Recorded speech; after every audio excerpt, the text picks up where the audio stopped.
Percentile की जो बात चल रही है, परसेंटाइल को लेकर वो किसी कीमत पे लागू नहीं होने देना है। आप लोग पढ़ाई कीजिए।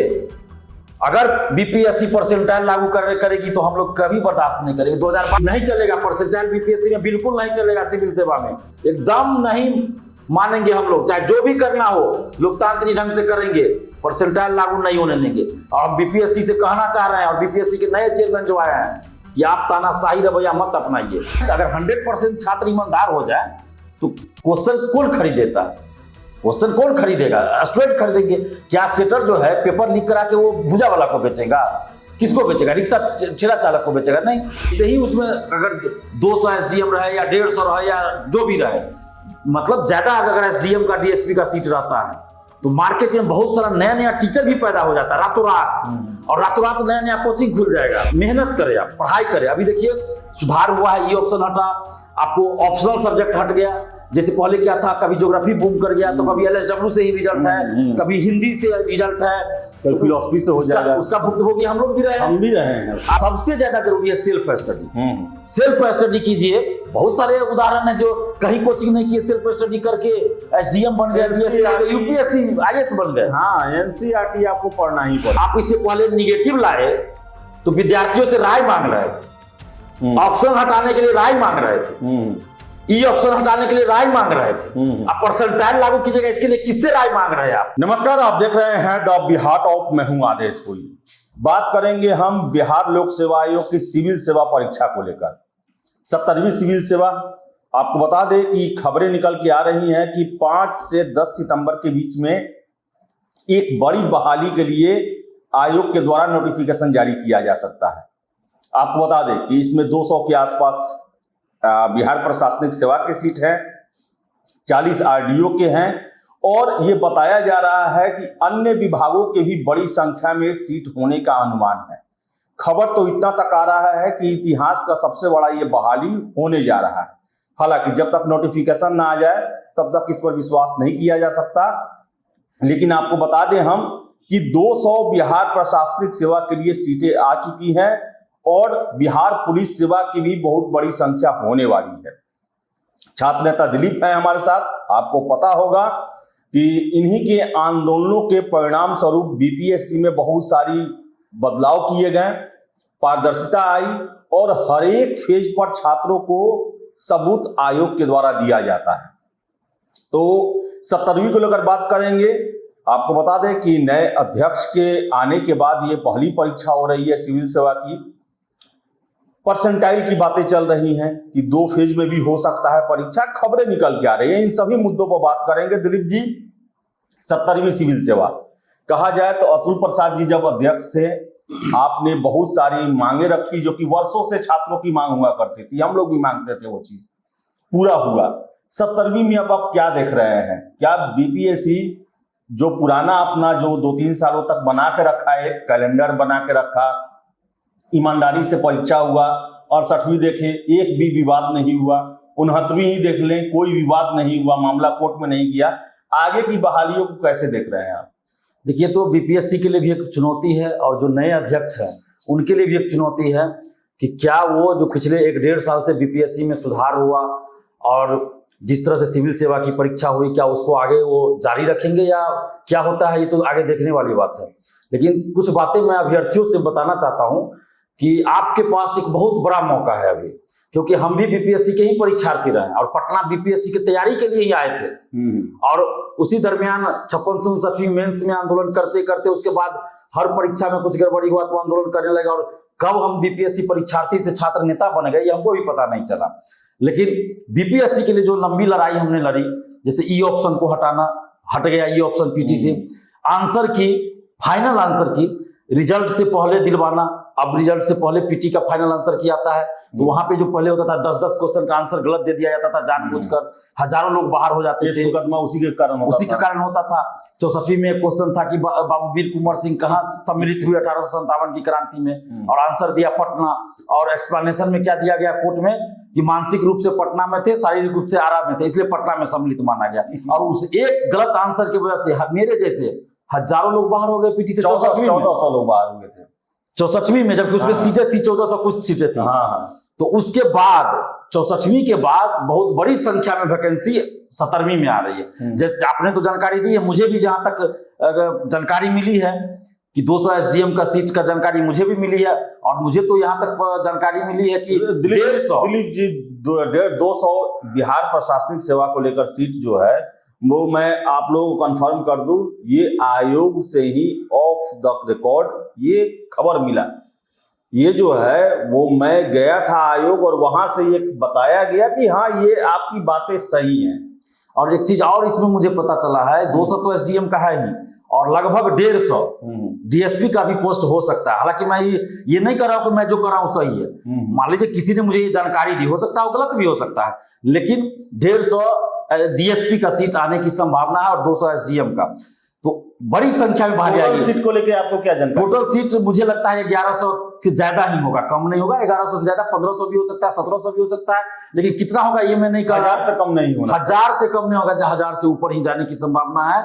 और इसके पीछे एक कारण ये भी है कि आप देखिए कि अभी बिहार का पॉलिटिकल स्थिति देखिए कि किस तरह का चल रहा है, और नीतीश कुमार जी एक तरह से राजनीतिक जो उनका करियर वो अंतिम दांव खेल रहे हैं। और इसलिए देखिए एक तरफ टीचर बहाली का चल रहा है लगातार लोकसभा चुनाव से पहले, अब तो चुनाव आएगा कौन, विधानसभा चुनाव भी, और ये जो 17वीं बीपीएससी है तो यही ये समझिए कि इनके लिए एक तरह से ब्रह्मास्त्र होगा, क्योंकि इसमें जितना सीट देंगे, 200 एसडीएम आ गया, 150 डीएसपी या और भी जो जैसे प्रशासनिक सेवा या और भी पद को लेकर, तो जितना सीट ज्यादा होगा तो इनको ज्यादा बेनिफिट मिलेगा चुनाव में, इनको ऐसा लगता है विधानसभा चुनाव में। क्योंकि इसका जब रिजल्ट आएगा, फाइनल रिजल्ट, तो आते आते विधानसभा चुनाव अक्टूबर-नवंबर 2025 आ जाएगा। अगर सही से प्रक्रिया चलती रही तो 2025 विधानसभा चुनाव से पहले रिजल्ट फाइनल इसका आना है, और सरकार भी चाहेगी कि आ जाए, क्योंकि 71वीं जो है वो वैकेंसी चुनाव से पहले तो आ सकती है, लेकिन उसका रिजल्ट नहीं आ सकता है। तो इसीलिए 17वीं बीपीएससी में और ये बहुत ज्यादा सीट रहेगा, और साथ में 64वीं के बाद देखिए सीट नहीं आया है, बहुत कम कम सीट पे वैकेंसी आया है, तो इसलिए अभ्यर्थियों से तो दिलीप जी एक और प्रश्न है कि जब जब बीपीएससी में बड़ी बहाली आती है, 56 से 59 देख ले, 64 देख ले, बहुत ज्यादा डीएसपी के सीट होते हैं, एसडीएम के सीट होते हैं, और यही जो है परीक्षा माफियाओं को आकर्षित भी करता है। 56 से 59 में आपको याद है आपने कितना आंदोलन किया, 64वीं को लेकर कितने आरोप लगे, क्या 70वीं भी शिक्षा माफियाओं की गिद्ध दृष्टि पर रहेगा, या इसमें भी कोशिश किया जाएगा फर्जीवाड़ा करने का? देखिए बिल्कुल कोशिश किया जाएगा। जो शिक्षा माफिया है, परीक्षा माफिया है, सेटर है, वो तो हर परीक्षा में चाहते हैं कि हम धांधली सेटिंग करें, और जहां अच्छे पद होते हैं जैसे एसडीएम हुआ, डीएसपी हुआ, तो उसमें तो लोग करोड़ों रुपया देने के लिए तैयार हो जाएगा। 80-85 लाख तो रेट पहले से चल रहा है, करोड़, अब तो 1 करोड़ का भी रेट लग सकता है, तो ये तो चाहेंगे ही, वो लोग तो चाहेंगे सिद्धमारी करे। और कुछ लोग ऐसे रहते हैं जो पैसा के बल पे नौकरी में जाना चाहते हैं। लेकिन अभ्यर्थियों से मैं ये अपील करूंगा कि आप लोग को किसी भी चीज पे ध्यान नहीं दे, सेटरों के, दलालों के चक्कर में, परीक्षा माफियाओं के चक्कर में बिल्कुल ना पड़े। लेकिन छात्र ही तो पढ़ते हैं, तो जिसके कारण सब गड़बड़ होता है। अगर छात्र नहीं पढ़े तो कोई क्यों क्वेश्चन आउट कराएगा, क्यों धांधली करवाएगा? देखिए वो किसी भी युग में आप देखिए तो भ्रष्टाचारी रहेगा, भ्रष्टाचार होगा, 100% खत्म नहीं हो सकता। ये कोई भी कह दे कि 100% जब खत्म कर देंगे, वो तो राम युग में भी नहीं हुआ, तो अभी कहां से होगा। लेकिन हाँ, इस भ्रष्टाचार के खिलाफ लड़ना है, जितना ज्यादा हो सकता है उसको कम करना है, और जो शिक्षा माफिया है, परीक्षा माफिया है, उसको खत्म करना है। और इस सिलसिलेवार जो चल रहा है इन लोग का, छात्र चाहेंगे तो खत्म हो सकता है। बिल्कुल छात्र चाहेंगे। अगर 100% छात्र ईमानदार हो जाए तो क्वेश्चन कौन खरीदेता है? क्वेश्चन कौन खरीदेगा? स्टूडेंट खरीदेंगे। क्या सेटर जो है पेपर लीक करा के वो भुजा वाला को बेचेगा? किसको बेचेगा? रिक्शा ठेला चालक को बेचेगा? नहीं। अगर अभ्यर्थी, छात्र छात्राएं क्वेश्चन नहीं खरीदे, छात्र छात्राएं अगर सेटिंग नहीं कराए, तो ये शिक्षा माफिया का कोई काम ही नहीं रह जाएगा। ये लोग कुछ नहीं कर पाए। इसलिए अभ्यर्थियों से भी अपील करते हैं कि आप ईमानदार बनिए, इस सब चक्कर में मत पड़िए, क्योंकि आप पकड़े जाएंगे तो समझिए कितना बदनामी होता है, और जेल भी जाइएगा, और समाज में आपकी प्रतिष्ठा कितनी गिर जाएगी वो भी आप लोग जानते हैं। और मेहनत करें, आप पढ़ाई करें। अभी देखिए सुधार हुआ है, ई ऑप्शन हटा, आपको ऑप्शनल सब्जेक्ट हट गया। जैसे पहले क्या था, कभी ज्योग्राफी बूम कर गया तो कभी एलएसडब्ल्यू से ही रिजल्ट है, कभी हिंदी से रिजल्ट है, तो फिलॉसफी से हो जाएगा। उसका भुक्तभोगी हम लोग भी रहे हैं, हम भी रहे हैं, आप भी रहे हैं। तो इस दर्द को समझते इसलिए हमने ऑप्शनल हटाने की मुहिम चलाई। तो पहले तो एक ऑप्शनल हटा, फिर दोनों ऑप्शनल हट गया, और पहले 5 साल पे वैकेंसी आती थी। हम लोग जब आंदोलन किए तो 2018 में 2 वैकेंसी आई, जुलाई में एक परीक्षा हुई, एक दिसंबर में हुई, और उसके बाद हर साल वैकेंसी आ रही है। और अब तो 1 साल 1.5 साल में पूरा भी हो जा रहा है, तो बहुत अच्छा मौका है अभ्यर्थियों के लिए कि आप तैयारी कीजिए। दिलीप जी, जब भी ज्यादा सीट आता है नए, और अब तो डिजिटल युग है, नए नए शिक्षक आ जाते हैं। टीआरई में भी आपको याद होगा, हमने भी लगातार खबर किया कि जो कभी सिलेबस देखे नहीं, कभी पढ़े नहीं, वो भी शिक्षक बन गए, ज्ञान देने लगे, कटअप बताने लगे, ये क्या क्या बताने लगे। तो क्या अब बीपीएस में भी देख रहे हैं कि अब नया शुरू होगा, डिजिटल गुरु लोग आएगा, एक से एक बड़ा गुरु लोग आएगा, और ये अलग अलग दावा करेगा, अलग अलग गुट्टी पिलाने का बात करेगा? बिल्कुल होगा। अभी तो विज्ञापन नहीं आया है, जैसे ही विज्ञापन आएगा शुरू हो जाएगा ब्रह्मास्त्र कोर्स, तो कौन कौन कोर्स शुरू हो जाएगा, और उसके बाद 99 रुपया का कोर्स शुरू होगा, 999 का, 699 का। मतलब जो मार्केट में चलता है ना, जो हर एक मान ली 100 रुपया में हर एक मान लेना, उस तरह से चलेगा। कुछ लोग ऐसे मार्केट में है जो रील्स बनाकर स्टूडेंट्स को गुमराह करते हैं। तो सिविल सेवा के जो परीक्षार्थी हैं वो बड़े ही मतलब साहसी होते हैं, निडर होते हैं और समझदार होते हैं। तो उनको अपनी समझदारी दिखानी होगी। और जो भी सिविल सेवा के अभ्यर्थी उनसे मैं कहूंगा कि देखिए, विज्ञापन जैसे ही आएगा, अभी तो कंफर्म नहीं कुछ कह सकते हैं, लेकिन विज्ञापन आएगा तो उसमें सीट रहेगा किस किस पद के लिए। तो जैसे ही उसमें अगर 200 एसडीएम रहे या 150 रहे या जो भी रहे, मतलब ज्यादा अगर एसडीएम का डीएसपी का सीट रहता है, तो मार्केट में बहुत सारा नया नया टीचर भी पैदा हो जाता है रातों रात, और रातों रात नया नया कोचिंग खुल जाएगा और नया नया सेटर भी आ जाएगा। तो इस सब चीज से बचिएगा। जो ये जो प्रलोभन आपको दिया जाएगा, कोई डिजिटल गुरु, कोई ग्लोबल गुरु, कोई कुछ गुरु, जिसको ठीक से एनसीईआरटी का पता नहीं है कि किस चैप्टर के बाद क्या है, वो कहेगा कि एनसीईआरटी पढ़ा रहे हैं, एनसीईआरटी पढ़िए, और तरह तरह का नाम देकर बैच शुरू करेगा। तो ऐसे शिक्षकों से बचना भी आपको, जो टीआरई 1 में पटना के कुछ टीचर ने बेवकूफ बनाया, स्टूडेंट्स को बेवकूफ बनाया, और इसके वजह से देखिएगा बिहार का रिजल्ट बहुत खराब हुआ टीआरई 1 में। करोड़ों रुपया कमा लिया। यही कारण है कि ये लोग अब डोमिसाइल को बहाना बना रहा है। करोड़ों रुपया ये लोग कमा लिया, और खास के ऑनलाइन वाले ने करोड़ों रुपया कमा लिया, और एक उनके पढ़ाया हुआ कोई काम नहीं दिया। अगर स्टूडेंट सेल्फ स्टडी करते तो उनका सिलेक्शन हो जाता। डोमिसाइल हम भी चाहते हैं डोमिसाइल लागू हो, और बिहार में तो इकलौता सबसे पहला इंसान दिलीप कुमार है जो डोमिसाइल लागू करने की मांग 2017 से कर रहे हैं। हम 2017-18 से कर रहे हैं। ऐसा नहीं आज कोई बरसाती मेढक बन के आएगा कि डोमिसाइल लागू हो, तो दिलीप कुमार 17-18 से कर रहा है। देख ले मेरा फेसबुक उल्टा के। अब पटना में बैनर पोस्टर भी हम लगाए तो उसमें बहुत कम लोग हमको जानते होंगे, लेकिन हम 2017-18 से डोमिसाइल की मांग कर रहे हैं। तो स्टूडेंट हित में जो भी होता है हम हमेशा करते हैं, लेकिन साथ में मैं ये भी कह रहा हूँ, स्टूडेंट इस बात को अच्छी तरह जानते हैं कि टीआरई 1 में शिक्षक भर्ती में कैसे शिक्षकों ने बेवकूफ बनाया और कटअप का खेल खेलना शुरू किया। मतलब अपने जब फेल्योर हो गए कुछ शिक्षक, हो गया है तो कटअप का खेल शुरू कर दिया कि ताकि वो डाइवर्ट कर दे। और अभी फिर सिपाही बहाली टीआरई 3 को लेकर आंसर किया है, अभी आंसर किया है तो इतना कटअप, फिर फाइनल आंसर किया तो फिर कहेगा कटअप। मतलब कौन सा खेल चल रहा है भाई? इसी तरह आपको सिविल सेवा में लोग बेवकूफ बनाएंगे। तो वैसे शिक्षकों से बचिए। कभी कोई 99 रुपया में बैच शुरू करके 999 में, तो टेस्ट सीरीज, तो ये तो वो, तो क्लास कर लीजिए। ये सब चीज से बचना है। आप खुद समझदार हैं, आप कहीं भी कोचिंग कीजिए, पहले पता कर लीजिए उसका पिछला रिकॉर्ड क्या है, उसका स्टडी मटेरियल क्या है। कुछ टीचर तो ऐसे कि दूसरे का चोरी करते हैं स्टडी मटेरियल और ग्लोबल गुरु कहते रहते हैं। तो आप ये चीज देखिए कि पहले उसका क्या रिकॉर्ड था। आप कोई रेलवे का कोचिंग चला रहा है 10 साल से, अचानक 1 साल 6 महीना पहले या आज अचानक बीपीएससी का शुरू कर दिया, जिसको बीपीएससी का ठीक से पता नहीं है कि किस किस पद के लिए बीपीएससी की वैकेंसी आती है, बीपीएससी का पीटी का मेंस का क्या सिलेबस है, ठीक से पता नहीं है, और वैसे लोग रातों रात कोचिंग शुरू कर देते हैं। तो ऐसे शिक्षकों से भी आपको बचना है। हाँ, हम ये नहीं कर रहे कि आप किस टीचर से पढ़िए, हम ये कभी नहीं कर रहे हैं, लेकिन हम ये जरूर कर रहे हैं कि फर्जी शिक्षकों से और बेवकूफ बनाने वाले, गुमराह करने वाले शिक्षकों से, ग्लोबल गुरुओं से जरूर बचिए, जो अपने आप को रील्स बनाकर वायरल करते हैं और स्टूडेंट्स को, और खासकर ग्रामीण क्षेत्र के स्टूडेंट्स को बेवकूफ बनाते हैं। पैसे बिजनेस है, बिजनेस इनका है। और आया भी है पटना के 3 कोचिंग शिक्षक जो है सो पेपर लीक में संलिप्त है। पैसा देके यहाँ पे बीपीएससी टॉपर को खरीदा जाता है। तो ये सब पता है। तो आप लोग खुद देखिए, अपने सीनियर से पता कीजिए कि कौन टीचर अच्छा होगा आपके लिए, कौन टीचर अच्छे होंगे। आप पता कीजिए, उसका पिछला रिकॉर्ड देखिए कि कब से उनका बीपीएससी का कोचिंग चल रहा है, पहले वो क्या करते थे। रेलवे का तो नहीं चला रहे थे। एक नोट्स देखने पर भी पता चल जाता है कि स्टडी मटेरियल देखिए। हाँ, सबसे ज्यादा जरूरी है सेल्फ स्टडी। सेल्फ स्टडी कीजिए। बहुत सारे उदाहरण है जो कहीं कोचिंग नहीं किए, सेल्फ स्टडी करके एसडीएम बन गए, यूपीएससी आईएएस बन गए। हाँ, एनसीईआरटी आपको पढ़ना ही पड़ेगा। बिल्कुल एनसीईआरटी कोई उसका ये नहीं है। और जो सिलेबस अभी बीपीएससी का हो गया, क्वेश्चन का लेवल हो गया, उसमें तो पटना के तो बहुत सारे शिक्षक हैं जो कि मतलब उस में नहीं ठहरते हैं। खास के जो ग्लोबल गुरु लोग हैं वो लोग तो कहीं नहीं ठहरते। जो रेलवे का कोचिंग चलाते थे ग्रुप डी का, वो आज अचानक बीपीएससी का कोचिंग चलाएगा तो क्या होगा। तो ऐसे लोगों से आपको बचना है, शिक्षा माफियाओं से बचना है। और परसेंटाइल की जो बात चल रही है, परसेंटाइल को लेकर वो किसी कीमत पे लागू नहीं होने देना है। आप लोग पढ़ाई कीजिए। अगर बीपीएससी परसेंटाइल लागू करेगी तो हम लोग कभी बर्दाश्त नहीं करेंगे 2022 में। क्यों दिलीप जी, लेकिन क्यों?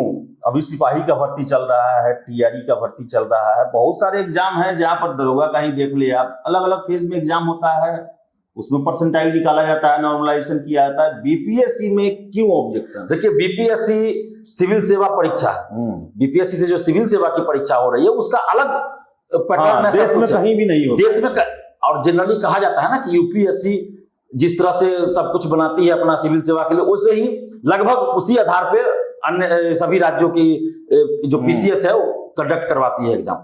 तो अगर यूपीएससी लागू कर देते, यूपीएससी तो नहीं लागू किया है, आप क्यों लागू कर रहे हैं? अगर आपके पास ऐसा तो नहीं कि 50 लाख स्टूडेंट्स ने फॉर्म भर दिया, अगर 50 लाख या 20 लाख फॉर्म भरा जाता तब एक मानते, लेकिन 10 लाख 12 लाख तक तो आप परीक्षा आराम से ले सकते हैं। 6 लाख का सफी में लिया गया और अतुल प्रसाद जी आए थे तो परसेंटाइल ही लाए थे सबसे पहले, और हमने विरोध किया।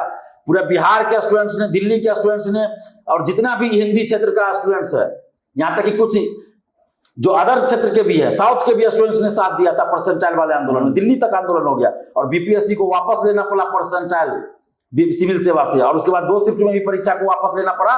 तो 1 शिफ्ट में परीक्षा और परसेंटाइल लागू नहीं होनी चाहिए। हम अभी भी कह रहे हैं परसेंटाइल लागू नहीं होने दिया जाएगा।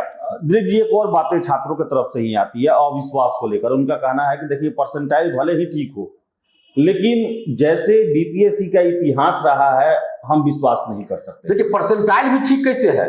स्टूडेंट्स भी इस बात को नहीं मानते हैं कि परसेंटाइल ठीक है, क्योंकि जहां परसेंटाइल लागू है वहां तो हटाने की मांग की जा रही है, और जो संबंधित बोर्ड है वो भी हटाने का प्रयास में अब लगे हुए हैं। जैसे रेलवे हुआ या फिर सेंट्रल लेवल पे जहां भी परसेंटाइल है वहां तो विरोध हो रहा है।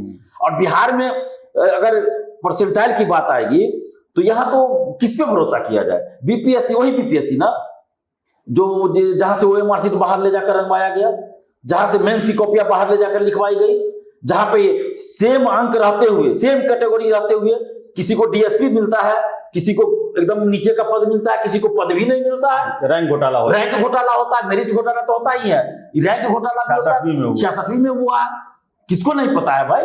तो ये इसलिए विश्वास भी नहीं है और क्या भी नहीं जा सकता है जब तक सरकार ईमानदारी से काम नहीं करे, आयोग ईमानदारी से काम नहीं करे। तो जो व्यवस्था अब ये, उस पर तो भरोसा ही नहीं है, और आप परसेंटाइल लाइएगा उस पर भरोसा होगा, उसमें तो और किसी को मार्क्स पता नहीं चलेगा। पता चलेगा जिससे पैसा लिया उसको पास कर दिया, पता ही नहीं चलेगा कुछ। तो इसलिए परसेंटाइल बिल्कुल नहीं होना चाहिए, जैसा अभी चल रहा है वैसा ही चले। और ये बीपीएससी अब मनमानी करने का कोशिश ना करे। ये बिहार है, बिहार का छात्र आंदोलन को याद कर ले, और ज्यादा दिन नहीं हुआ है। जेपी आंदोलन और भारत छोड़ो आंदोलन का तो बहुत समय हो भी गया। 31 अगस्त 2022 को ही याद कर ले, परसेंटाइल पे ही आंदोलन हुआ था, पटना में हुआ, दिल्ली तक आंदोलन हो गया था। तो उससे भी जबरदस्त आंदोलन हो जाएगा। और ये नहीं चलेगा, परसेंटाइल बीपीएससी में बिल्कुल नहीं चलेगा, सिविल सेवा में एकदम नहीं मानेंगे हम लोग। चाहे जो भी करना हो लोकतांत्रिक ढंग से करेंगे, परसेंटाइल लागू नहीं होने देंगे। और हम बीपीएससी से कहना चाह रहे हैं, और बीपीएससी के नए चेयरमैन जो आए हैं, कि आप तानाशाही रवैया मत अपनाइए, बिल्कुल नहीं, लोकतांत्रिक प्रक्रिया अपनाइए। आप इससे पहले निगेटिव लाए तो विद्यार्थियों से राय मांग रहे थे, ऑप्शन हटाने के लिए राय मांग रहे थे, ई ऑप्शन हटाने के लिए राय मांग रहे थे। आप परसेंटाइल लागू कीजिएगा, इसके लिए किससे राय मांग रहे हैं? आप कर लीजिए, आप ऑनलाइन सर्वे मांग लीजिए राय स्टूडेंट से। अगर स्टूडेंट कह दे कि हाँ परसेंटाइल लागू कीजिए, ठीक है, तब हम विरोध नहीं करेंगे। अरे भाई, हम तो स्टूडेंट्स के लिए लड़ रहे हैं ना। अगर स्टूडेंट्स कह दे कि नहीं परसेंटाइल लागू होना चाहिए, हम विरोध नहीं करेंगे, हम भी सपोर्ट करेंगे, हम स्टूडेंट के लिए लड़ रहे हैं। कहने का मतलब है कि पीटी जो नोटिफिकेशन आएगा उस समय अगर चाहिए तो उनको ले ले, अपना फीडबैक ले ले। स्टूडेंट अगर फीडबैक में देते हैं कि हम परसेंटाइल लागू होना चाहिए तो करे, तब हम कुछ नहीं कहेंगे। लेकिन तानाशाही बिल्कुल नहीं चलेगी। और हम नीतीश कुमार जी से भी कहना चाहते हैं कि आपकी राजनीतिक पारी का ये अंतिम समय चल रहा है, सबको पता है। तो कुछ भी ऐसा काम मत कीजिए नीतीश कुमार जी जिससे युवा आक्रोशित हो जाए अभी तक तो आयोग के खिलाफ आंदोलन हो रहा है ना, सरकार के खिलाफ आंदोलन हम लोग को करना पड़ जाए। अभी तक हमने सरकार के खिलाफ आंदोलन नहीं किया है, अभी तक भर्ती आयोग के खिलाफ ही आंदोलन किया है। तो कुछ ऐसा निर्णय न लिया जाए जिससे कि सरकार के खिलाफ अब हम लोग को आंदोलन करना पड़ जाएगा। तो इसलिए हम आग्रह कर रहे हैं कि डोमिसाइल बिल्कुल, ये डोमिसाइल तो लागू होना चाहिए, तो नीतीश कुमार जी के और जो बिहार सरकार है उसको लागू करना है, लेकिन भर्ती आयोग के स्तर पर जो है परसेंटाइल बीपीएससी लागू न करे। और आगे हम लोग डोमिसाइल के लिए भी करेंगे, और भी जो भी चीज है, पारदर्शिता हो, पेपर लीक में बड़े बड़े लोगों पे अभी कार्रवाई नहीं होती है। पटना का कौन वो 3 शिक्षक है जो पेपर लीक में संलिप्त है, क्यों नहीं उस पर आज तक कार्रवाई हुई? और इसमें वो लोग करेगा, खेल करेगा वो लोग 3 शिक्षक जो है, और भी हो सकता है वो, और ये लोग 64वीं में भी खेल किया है यही शिक्षक, सिपाही भर्ती TRE 3 में, और ये 70वीं में भी ये लोग खेल करने जा रहा है। निश्चित करेगा, जब पकड़ाया ही नहीं है, इस पे कार्रवाई नहीं हुआ तो करेगा ही। और टॉपर को खरीद के कोचिंग में दिखाएगा कि मेरे यहाँ से टॉपर बनी है और टॉपर बना है। तो ये सब खेल बंद होना चाहिए, सरकार एक्शन ले, जो भी पेपर लीक में संलिप्त शिक्षक हो या नेता हो, अधिकारी हो, सब पे कार्रवाई करे। ये अभ्यर्थियों के साथ जो अन्याय हो रहा है बिल्कुल ये बंद होना चाहिए। और बीपीएससी के जितने भी छात्र छात्राएं अभ्यर्थी, हम सबसे अपील करते हैं कि दिलीप कुमार अधिकारी नहीं बन पाया, इस बात का दुख हमें जिंदगी भर रहेगा, लेकिन जिस वजह से हम अधिकारी नहीं बने ना, उस वजह को हम खत्म करना चाहते हैं। और बहुत सारा वजह खत्म हुआ है, जैसे ई ऑप्शन हट गया, ऑप्शनल सब्जेक्ट हट गया, परीक्षा कैलेंडर लागू हो, परीक्षा कैलेंडर लागू हुआ, हर साल वैकेंसी आ रही है, पहले से बहुत ज्यादा सुधार हुआ, धांधली सेटिंग बहुत रुक गया। तो आप लोग इसका फायदा उठाइए तो हमको खुशी होगी। ईमानदारी से आप लोग पढ़िएगा, ईमानदार लोग अगर जाएंगे सिविल सेवा परीक्षा पास करेंगे तो हमको खुशी होगी। बस मेरे लिए यही समझिए कि मेरी कमाई है ये। तो इसलिए मैं चाहता हूं कि आप लोग अच्छे लोग आइए प्रशासन में, बीपीएससी सिविल सेवा परीक्षा पास कीजिए। इसलिए मैं इतना बोल रहा हूं, तो मुझे क्या जरूरत है?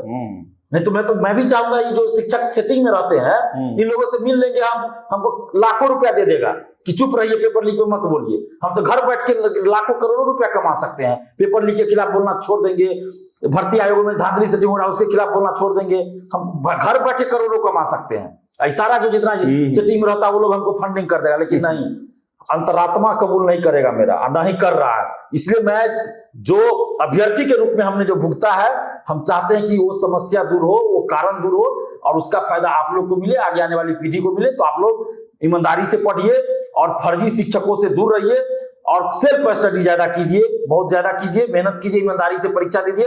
दलाल सेटरों के चक्कर में बिल्कुल नहीं पड़िए। और विज्ञापन 5 को आवे, 10 को आवे, या जब भी आवे, 20 सितंबर को आवे, कब आवे, उसको आप छोड़ दीजिए, पढ़ाई कीजिए। अपना एग्जाम लेना आयोग का काम है, वैकेंसी निकालना आयोग का काम है, आप लोग पढ़ाई कीजिए। हाँ, इतना जरूर है कि वैकेंसी आएगी ही, तो इसलिए आप लोग एकदम पढ़ाई में लग जाइए, समय बर्बाद बिल्कुल मत कीजिए। तो बता दें आपको हम कि जो आज बीपीएससी में इतना पारदर्शिता हुआ है, इतना चेंज हुआ है, इसके लिए बहुत सारे काम किए गए हैं। दिलीप जी जो है इसके लिए न जाने कितनी बार लाठियां खाए हैं, क्या क्या नहीं हुआ। नहीं तो आप लोग को हो सकता है पता ना हो, 2009, 10, 11, 12 ऐसा समय होता था, एक सूचना तक नहीं मिलती थी कोई। जो आज हम आपको बताते हैं ना कि सूत्रों के हवाले से ये खबर, इतना सीट, ये परिवर्तन, इसका छात्र विरोध करेंगे, प्रतिनिधिमंडल मिलने जाता है, ये सब पहले कुछ नहीं हो पाता था। और आज बहुत कुछ हुआ है, आज आपको हर एक चीज अपडेट मिलता है। तो इसके लिए काफी मेहनत किया जाता है, और वैसे लोग लगे हुए हैं जिनका सपना होता था बिहार में सिविल सेवक बनना, नहीं बन पाए, लेकिन आपके लिए राह आसान किया जा रहा है। तो आपका भी कर्तव्य बनता है कि ईमानदारी को पूरी तरह से फॉलो करें। जो भी परीक्षा में गड़बड़ी करने की कोशिश करता है उसको रोके या उसके बारे में सूचना दे, और आयोग को स्वच्छ बनाने में, भर्तियों को स्वच्छ बनाने में अपना योगदान जरूर दे। और सबसे बड़ा बात, माफियाओं से बच के रहें। शिक्षा माफिया हो, सेटर माफिया हो, या कोई भी हो, एकदम बच के रहें। अपने मेहनत पर ही नौकरी निकालें, तभी आप नौकरी को एंजॉय भी कर पाएंगे। तो फिलहाल इस वीडियो में इतना ही। दिलीप जी ने अपनी बातें रखी, दिलीप जी को धन्यवाद, और इस पर विचार जरूर करें आप। बहुत बहुत धन्यवाद।